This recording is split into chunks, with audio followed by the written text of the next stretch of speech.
Good morning students. हम पिछली कक्षा में बीए फर्स्ट ईयर में आपका पॉलिटिकल पार्टीज वाला चैप्टर चल रहा था और उसमें आपको बताया था दलीय प्रणाली के प्रकार। तो देखिए, इंट्रोड्यूस ही किया था कि दलीय प्रणाली के प्रकार किस प्रकार से हैं। तो आज हम दलीय प्रणाली के प्रकार के बारे में चर्चा करते हैं कि दलीय प्रणाली के प्रकार क्या है। तो देखिए, दलीय प्रणाली के प्रकार। दलीय प्रणाली के प्रकार।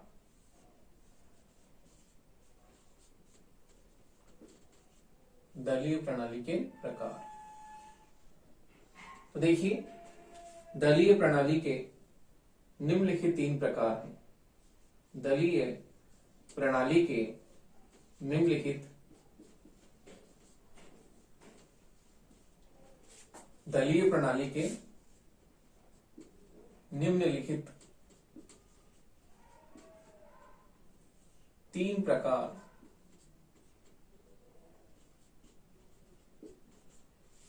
प्रचलित हैं। 3 प्रकार प्रचलित हैं।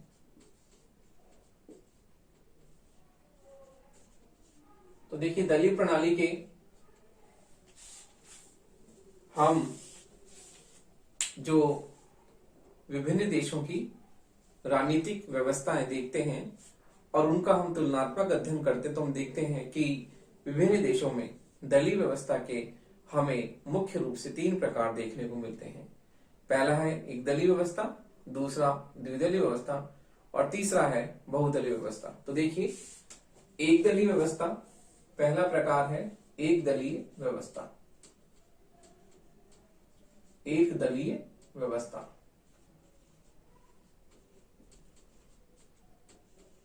तो जिस शासन व्यवस्था में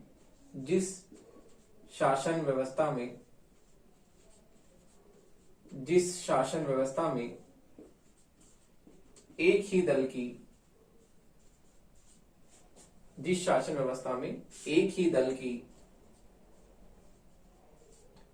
प्रधानता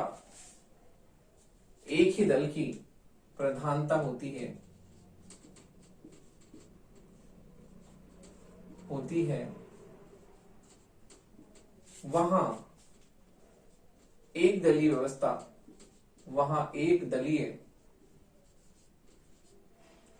एक दलीय व्यवस्था होती है। जैसे उदाहरण के लिए, जैसे कि चीन में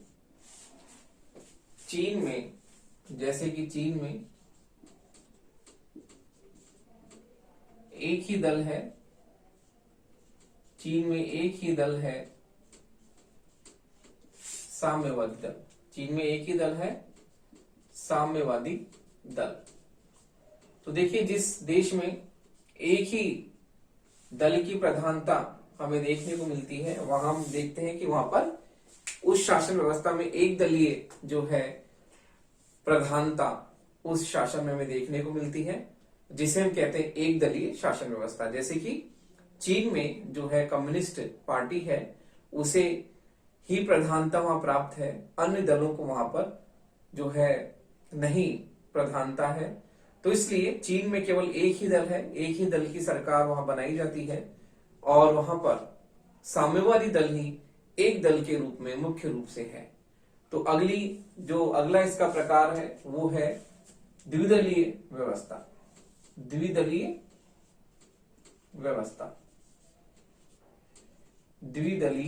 व्यवस्था। तो हम देखते हैं कि जहां शासन में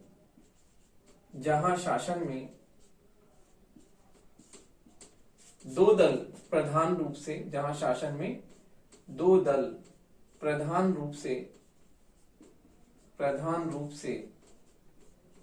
पाए जाते हैं, जहां शासन में 2 दल प्रधान रूप से पाए जाते हैं, वहां द्विदलीय व्यवस्था, वहां द्विदलीय व्यवस्था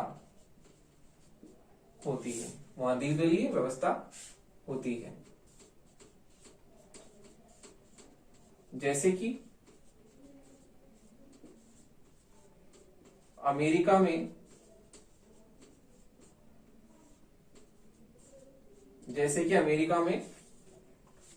रिपब्लिकन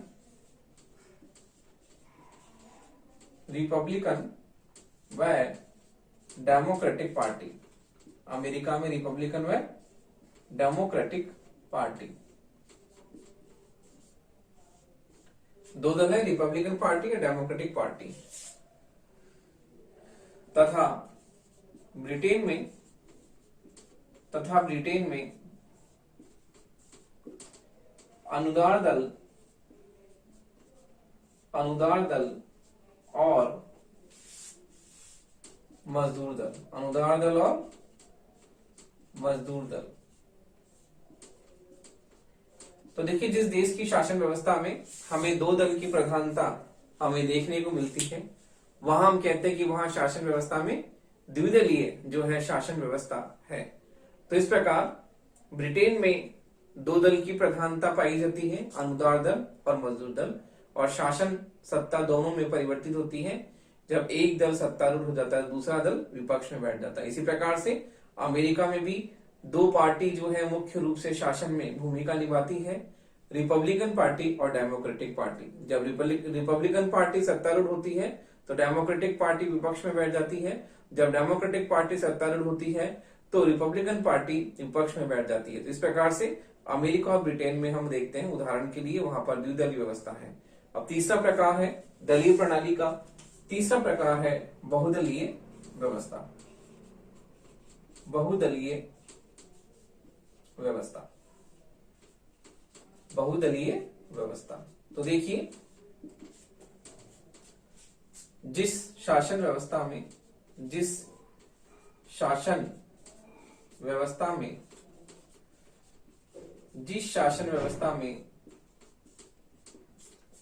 दो दल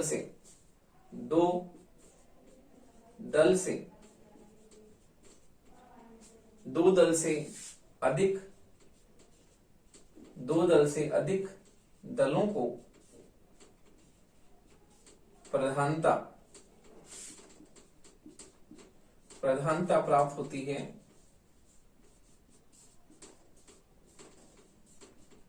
वहां हम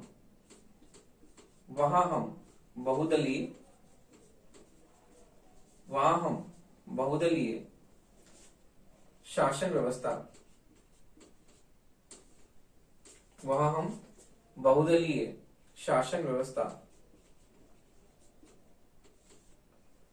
हमें बहुदलीय शासन व्यवस्था मिलती है।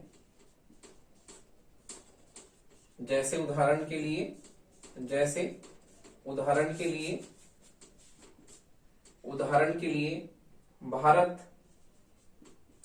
भारत तथा फ्रांस।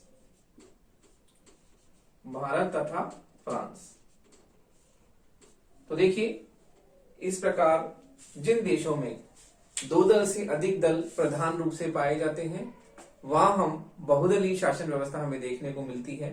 तो इस प्रकार से हम देखते हैं कि दलीय व्यवस्था के तीन प्रकार मुख्य रूप से पाए जाते हैं। एक दलीय व्यवस्था जहां पर एक ही दल पाया जाता है, जिस शासन व्यवस्था में वहां एक दलीय शासन व्यवस्था में देखने को मिलती है।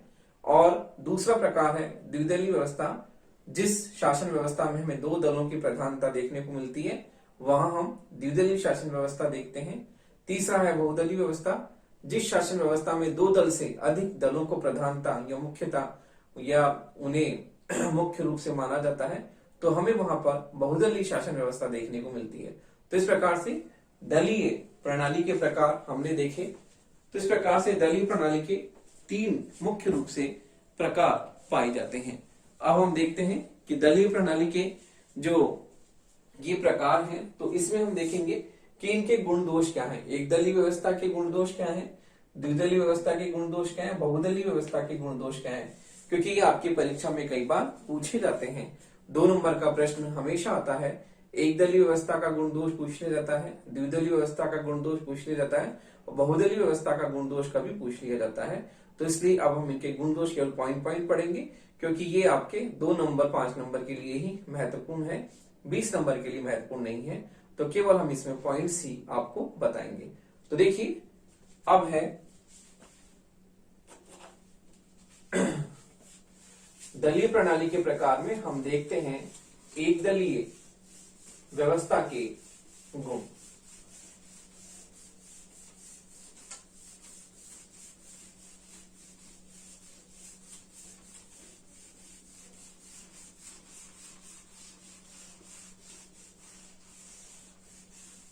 तो देखिए हम पहले एक दलीय व्यवस्था के गुण के बारे में देखते हैं कि एक दलीय व्यवस्था के गुण दोष क्या हैं। एक दलीय व्यवस्था के गुण दोष। तो पहले हम एक दलीय व्यवस्था के गुण के बारे में चर्चा करते हैं कि एक दलीय व्यवस्था के गुण क्या है। तो देखिए एक दलीय व्यवस्था के गुण, एक दलीय व्यवस्था के गुण क्या है। एक दलीय व्यवस्था के गुण, तो देखिए एक दलीय व्यवस्था का पहला गुण है राष्ट्रीय एकता की प्राप्ति व रक्षा। इसमें राष्ट्रीय एकता की प्राप्ति, राष्ट्रीय एकता की प्राप्ति व रक्षा, क्योंकि इसमें एक ही दल होता है तो राष्ट्रीय एकता के सूत्र में बंधी रहती है। अगला है दृढ़ शासन व्यवस्था, क्योंकि इस शासन व्यवस्था में कोई भी विरोधी दल नहीं होता, एक ही दल होता है, तो शासन में सुदृढ़ता हमें देखने को मिलती है। अगला पॉइंट है राजनीतिक स्थिरता और तीव्र आर्थिक विकास। राजनीतिक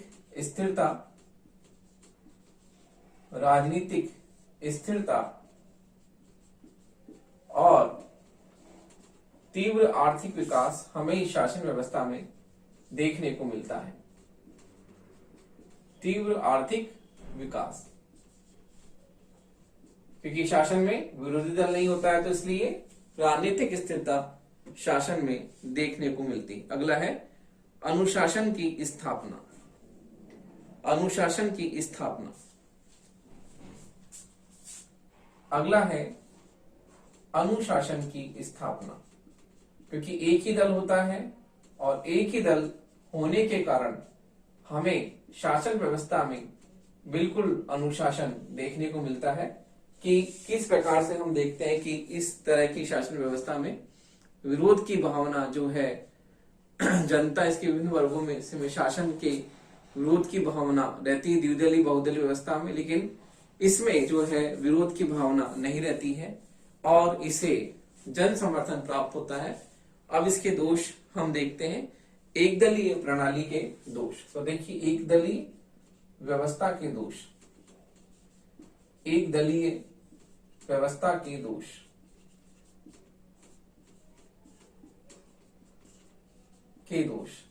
पहला पॉइंट है अलोकतांत्रिक शासन प्रणाली है। अलोकतांत्रिक शासन प्रणाली है, क्योंकि लोकतंत्र में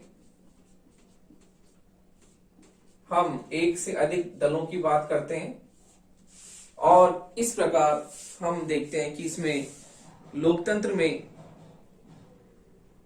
हम एक दलीय प्रणाली को नहीं मानते। इसमें हमें सभी को अपनी बात कहने का अधिकार प्राप्त होता है। इस प्रकार से ये अलोकतांत्रिक शासन प्रणाली है। दूसरा है अनुत्तरदायी शासन।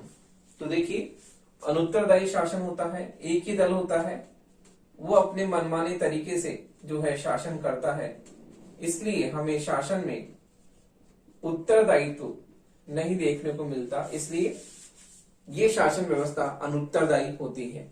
अगला है राष्ट्रीय हितों की उपेक्षा।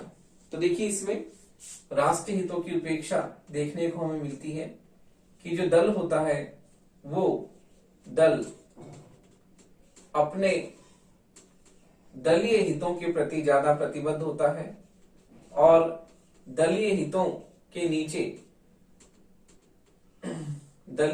नीचे वो राष्ट्रीय हितों को कर देता है। तो इसलिए हम देखते हैं इस शासन व्यवस्था में राष्ट्रीय हितों की उपेक्षा हमें देखने को मिलती है।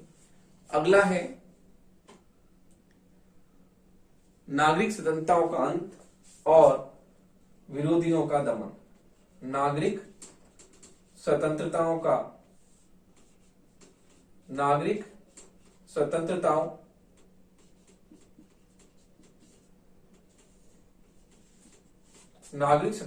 अंत और विरोधियों का दमन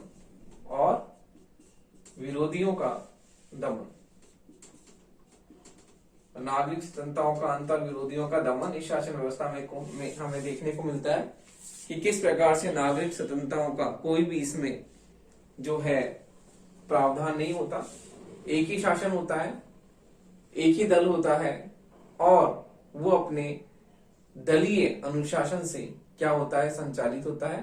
तो नागरिक स्वतंत्रताएं नहीं होती। इसी प्रकार से विरोधियों का दमन होता है क्योंकि एक ही दल होता है, उसी की सरकार होती है, तो विरोध करने का अधिकार किसी को नहीं होता है। अगला है नेतृत्व की पूजा की परंपरा। तो देखिए इसमें नेतृत्व की पूजा की परंपरा हम देखते हैं इस शासन व्यवस्था में हमें देखने को मिलती है। नेतृत्व की पूजा की परंपरा। तो देखिए इसमें नेतृत्व की बात हम करते हैं, जैसे जर्मनी में हिटलर, इटली में मुसोलिनी, स्टालिन। तो इन लोगों ने जो है किस प्रकार से एक नेतृत्व के रूप में इन्होंने कार्य किया और अपनी विचारधाराओं के अनुरूप इन्होंने शासन व्यवस्था को संचालित किया। तो हम देखते हैं कि इस शासन व्यवस्था में नेतृत्व के पूजा की परंपरा है और इस प्रकार से हम देखते हैं कि इसमें दल जो होता है उस दल का सर्वोच्च स्थान होता है और दल के प्रति ही जो है प्रतिबद्धता हमें देखने को मिलती है। तो देखिए इस प्रकार से एक दलीय व्यवस्था के दोष हमने पढ़े और हम इसके बाद में देखते हैं अगला जो शासन का प्रकार है द्विदलीय शासन प्रणाली के गुण और दोष। तो देखिए द्विदलीय शासन प्रणाली के गुण और दोष के बारे में हम चर्चा करते हैं कि द्विदलीय व्यवस्था के गुण और दोष।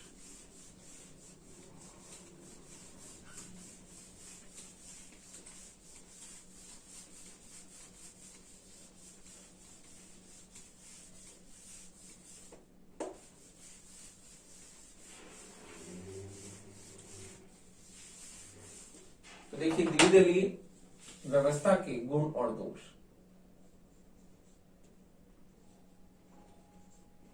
द्विदलीय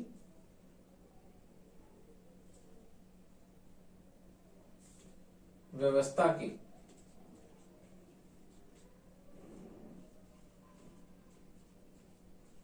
गुण दोष।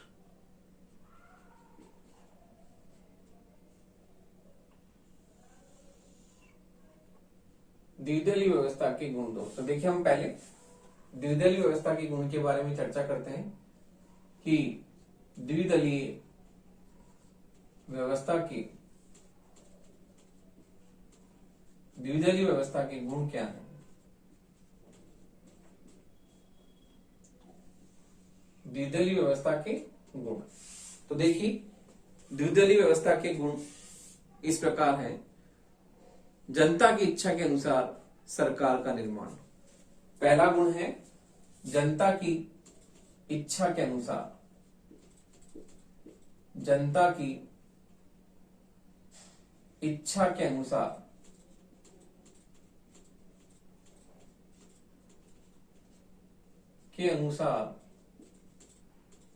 सरकार का निर्माण। सरकार का निर्माण कि इसमें जनता की इच्छा के अनुसार हम देखते हैं सरकार का निर्माण किया जाता है क्योंकि जनता के पास में चॉइस होती है। दो दल होते हैं, एक दलीय व्यवस्था में जहां पर जनता के पास में किसी तरह की कोई चॉइस नहीं होती, विकल्प नहीं होता, लेकिन यहाँ पर हम देखते हैं कि जनता के पास में विकल्प प्रस्तुत होता है। तो इसलिए जनता जो है अपनी इच्छा के अनुसार जो दल उसे सही लगता है वो उसे वोट देकर और क्या करती है, निर्वाचित कर देती है और चुनाव जीतने के बाद में वो सरकार बना सकता है। अगला गुण है स्थिर सरकार। तो देखिए इसमें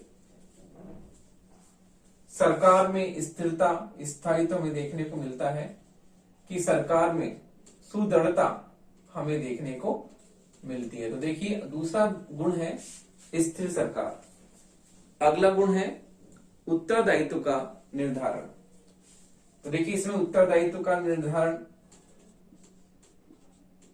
स्पष्ट रूप से हमें देखने को मिलता है। उत्तरदायित्व का निर्धारण इस शासन व्यवस्था में, क्योंकि दो दल होते हैं तो इसमें हमें उत्तरदायित्व की समस्या नहीं मिलती।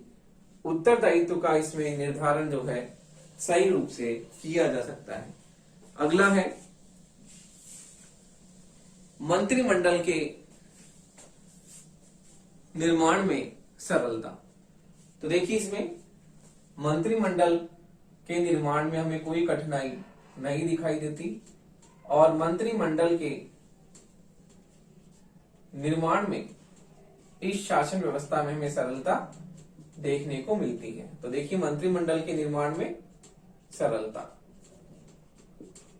तो हम देखते हैं कि शासन व्यवस्था में मंत्रिमंडल के निर्माण में हमें जटिलता नहीं देखने को मिलती। मंत्रिमंडल का निर्माण सरलता से किया जा सकता है क्योंकि इसमें दो दल होते हैं। तो देखिए इस प्रकार से यहाँ संवैधानिक जो गतिरोध नहीं उत्पन्न होता और बहुमत प्राप्त दल सरकार बनाता है और शासन शक्ति का प्रयोग होता है। तो देखिए हम द्विदलीय व्यवस्था के दोष देखते हैं। द्विदलीय व्यवस्था के दोष क्या हैं?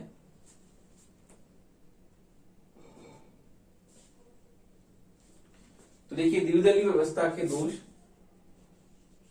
द्विदलीय व्यवस्था के दोष,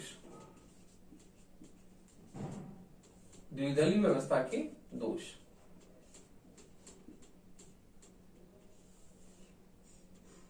पहला पॉइंट है राष्ट्र व व्यवस्थापिका। राष्ट्र व व्यवस्थापिका दो भागों में, राष्ट्र व व्यवस्थापिका दो भागों में बट जाती है। दो भागों में बट जाती है क्योंकि इसमें हम देखते हैं कि दो विरोधी भागों में बढ़ जाती है। तो देखिए सरकार के प्रत्येक कार्य की आलोचना विरोधी दल द्वारा की जाती है और हम देखते हैं कि राष्ट्र जो है द्विदलीय व्यवस्था के कारण दो भागों में बंट जाता है। अगला दोष है मतदाता की स्वतंत्रता सीमित हो जाती है। तो देखिए मतदाता की स्वतंत्रता, मतदाता की स्वतंत्रता, मतदाता की स्वतंत्रता सीमित हो जाती है। मतदाता की स्वतंत्रता सीमित हो जाती है क्योंकि द्विदलीय व्यवस्था में हम देखते हैं कि मतदाता जो है उसके पास में दो ही विकल्प होते हैं। तो इसलिए हम देखते हैं कि मतदाता की स्वतंत्रता सीमित हो जाती है और केवल दो ही राजनीतिक दल होने के कारण उसकी पसंद हम कहते हैं सीमित हो जाती है। अगला है सभी हितों और वर्गों का प्रतिनिधित्व प्राप्त नहीं होता। सभी हितों और वर्गों को, सभी हितों और वर्गों को, सभी हितों और वर्गों को प्रतिनिधित्व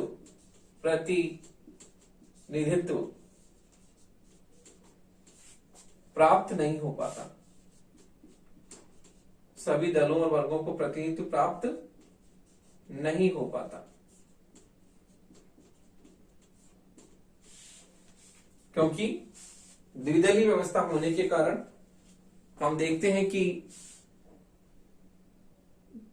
किसी भी देश में किसी समय केवल दो वर्ग या दो हित हो उचित नहीं है। तो इसमें दो ही दल होते हैं जो दो वर्ग हितों का प्रतिनिधित्व करते हैं। अगला है एक दल की तानाशाही की स्थापना। तो देखिए, एक दल जो बहुमत प्राप्त कर लेता है, एक दल की तानाशाही की स्थापना। तो जो दल बहुमत प्राप्त कर लेता है वो दल अपनी तानाशाही स्थापित करने का प्रयत्न करता है। तो हम देखते हैं एक दल की तानाशाही की, एक दल की तानाशाही की स्थापना जो है वो हमें इस शासन व्यवस्था में देखने को मिलती है। तो देखिए, इस प्रकार द्विदलीय व्यवस्था के दोष हमने देखे, किस प्रकार से द्विदलीय व्यवस्था के प्रमुख दोष हैं। अगला है बहुदलीय व्यवस्था के गुण। तो देखिए, बहुदलीय व्यवस्था के गुण दोष हम देखते हैं कि बहुदलीय व्यवस्था के गुण और दोष क्या हैं।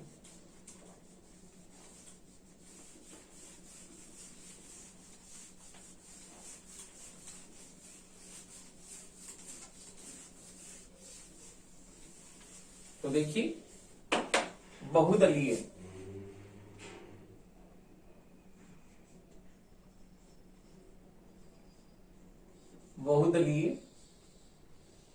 व्यवस्था के गुण और दोष। तो हम पहले बहुदलीय व्यवस्था के गुण के बारे में बात करते हैं कि बहुदलीय व्यवस्था के क्या गुण हैं। बहुदलीय व्यवस्था के गुण, पहला गुण है इसका, पहला गुण है देश की व्यवस्थापिका में सभी विचारधाराओं का प्रतिनिधित्व। देश की व्यवस्था में, देश की व्यवस्था में सभी विचारधाराओं का, सभी विचारधाराओं का प्रतिनिधित्व, सभी विचारधाराओं का प्रतिनिधित्व। तो देखिए, बहुदलीय व्यवस्था से देश में हम सभी विचारधाराओं का प्रतिनिधित्व देखने को मिलते हैं। एक या दो दल नहीं होते, बहुदल होते हैं। अगला है सरकार की तानाशाही स्थापित नहीं हो सकती। अगला गुण है सरकार की तानाशाही, सरकार की तानाशाही स्थापित नहीं हो सकती, स्थापित नहीं हो सकती। बहुदलीय व्यवस्था होने के कारण हम देखते हैं कि सरकार की तानाशाही स्थापित नहीं हो सकती। अगला गुण है मतदाताओं के सम्मुख अनेक विकल्प। अगला है मतदाताओं के सम्मुख अनेक विकल्प होते हैं। मतदाताओं के सम्मुख अनेक विकल्प, क्योंकि बहुदलीय व्यवस्था होने से मतदाता किसी भी दल को चुनकर सरकार बना सकते हैं। अगला है राष्ट्र दो परस्पर विरोधी गुटों में विभाजित नहीं होता। राष्ट्र दो परस्पर विरोधी गुटों में, परस्पर दो विरोधी गुटों में विभक्त नहीं होता। दो परस्पर विरोधी गुटों में विभक्त नहीं होता, क्योंकि दो दल नहीं है। बहुदलीय शासन व्यवस्था, इसलिए राष्ट्र दो परस्पर गुटों में नहीं बढ़ता। हम देखते हैं कि इसके दोष क्या हैं, बहुदलीय प्रणाली के दोष। तो देखिए, बहुदलीय प्रणाली के दोष की हम चर्चा करते हैं कि बहुदलीय शासन व्यवस्था के दोष किस प्रकार हैं। तो हम देखते हैं कि इसके दोष के बारे में चर्चा करते हैं कि बहुदलीय प्रणाली के दोष क्या हैं। तो देखिए, बहुदलीय प्रणाली के दोष में पहला है कमजोर और अस्थायी सरकार। तो बहुदलीय व्यवस्था के दोष, बहुदलीय व्यवस्था के दोष, पहला है कमजोर और अस्थायी सरकार, कमजोर और अस्थायी सरकार। दूसरा दोष है दलीय अनुशासन प्राय समाप्त। दूसरा है दलीय अनुशासन, बहुत सारे दल होने के कारण दलीय अनुशासन प्राय समाप्त। अगला दोष है राष्ट्र अनेक समूहों में विभाजित, राष्ट्र अनेक समूहों में, राष्ट्र अनेक समूहों में विभाजित। अगला है सशक्त, अगला है सशक्त विरोधी दल का अभाव, सशक्त विरोधी दल का अभाव।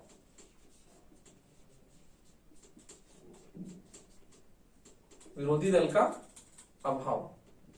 तो देखिए इस प्रकार से हम देखते हैं कि बहुदलीय व्यवस्था में ये गुण और दोष प्रमुख रूप से, स्पष्ट रूप से हमें जो है दृष्टिगत होते हैं। तो इस प्रकार हम देखते हैं कि दलीय व्यवस्था में 3 प्रकार के दल होते हैं, एक दलीय, बहुदलीय, एक दलीय, द्विदलीय और बहुदलीय।